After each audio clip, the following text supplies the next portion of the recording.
So for this video mga kapatid, it's me, Kaway Koys, and mga kapatid. So pag-usapan natin ngayon ang about sa verified contract, no? Ano po ba ang ibig sabihin ng verified contract? At hanggang kailan ba natin magagamit ang ating kontrata na verified contract? Pero ganito na lang po mga kapatid. Alam niyo naman kasi, 'di ba, pag nag-abroad kasi tayo, kailangan natin ng kontrata. Kasi kung wala tayong kontrata, hindi tayo makakaalis kasi isa yan sa required, di ba? Para sa ating mga OFW, kailangan talaga yon. So ipapakita ko sa inyo kapatid ang verified na contract. Ito, ayan, di ba, may nakalagay verified, ayan siya. So hanggang kailan natin magagamit ito, no? Example nito mga kapatid, kasi nalaman ko to na hanggang kailan natin magagamit ito. Pagpabalik-balik na tayo sa the same employer natin, kailangan pala natin talaga magpa-verified contract, di ba? Kasi ang sabi kasi ng iba na once na same employer lang, at pabalik-balik ka sa employer mo, hindi na kailangan. So hindi totoo yun mga kapatid. Bakit kamo? Nalaman ko ito nung pumunta ako sa OWA, no? Nung pumunta ako sa OWA. So nung pumunta kasi ako sa OWA, kasi nag-apply ako sa kanila ng Balik Pinas Livelihood Program, kasi mayroon kasi ang OWA para sa ating mga OFW, yung mga distress OFW, no? So doon ko nalaman na kahit pala pabalik-balik tayo sa ating employer, kahit mag 30 years, 50 years, no? Every 2 years pala kailangan pala natin magpa-verified ng contract.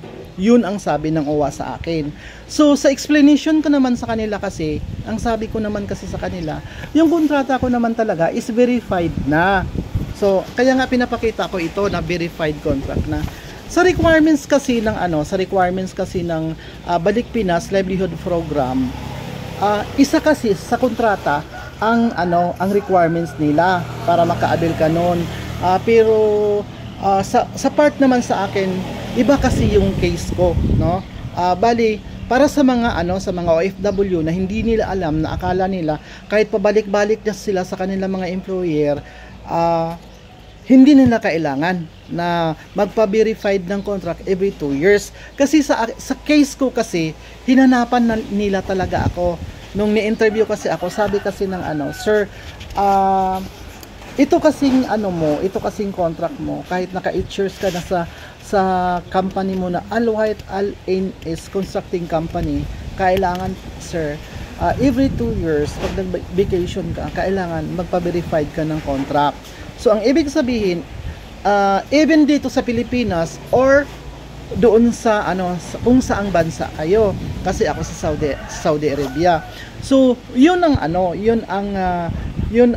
nalaman ko talaga na kailangan pala talaga yon. So kasi may nabalitaan kasi ako sa iba, sabi nila na hindi na kailangan yung mga OFW na magpabalik-balik sa kanilang employer, hindi na kailangan magpa-verified ng contract. Kasi nga, di ba, verified na yung kontrata natin.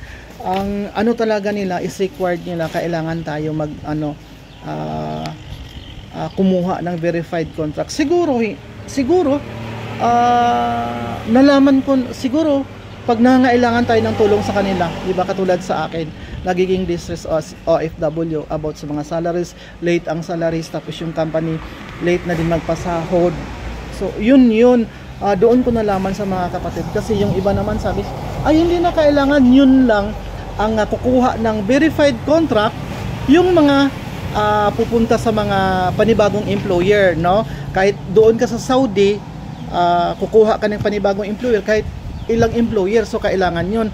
Pero sa atin din kasi, parehas lang din yung kukuha tayo ng verified contract. So sa mga OFW na andyan na hindi pa alam, no, magtanong po kayo sa sa Polo, magtanong kayo kung saan kayo, magtanong po kayo, kasi isa yan talaga sa requirements, no, na sa ating mga kasi sabi nga nila, ay hayaan yan, wala ganito. Pero nung pumunta ako doon ko talaga nalaman, no? Kasi Kasi naman nung, 'di ba, ang naanuhan ko lang dati nung kumuha tayo kasi ng OAC, ang requirements natin passport, re-entry visa, ticket, at saka yung visa. So hindi naman na tinitingnan tayo kahit luma yung visa natin is magkunin na yung bayad, 'di ba?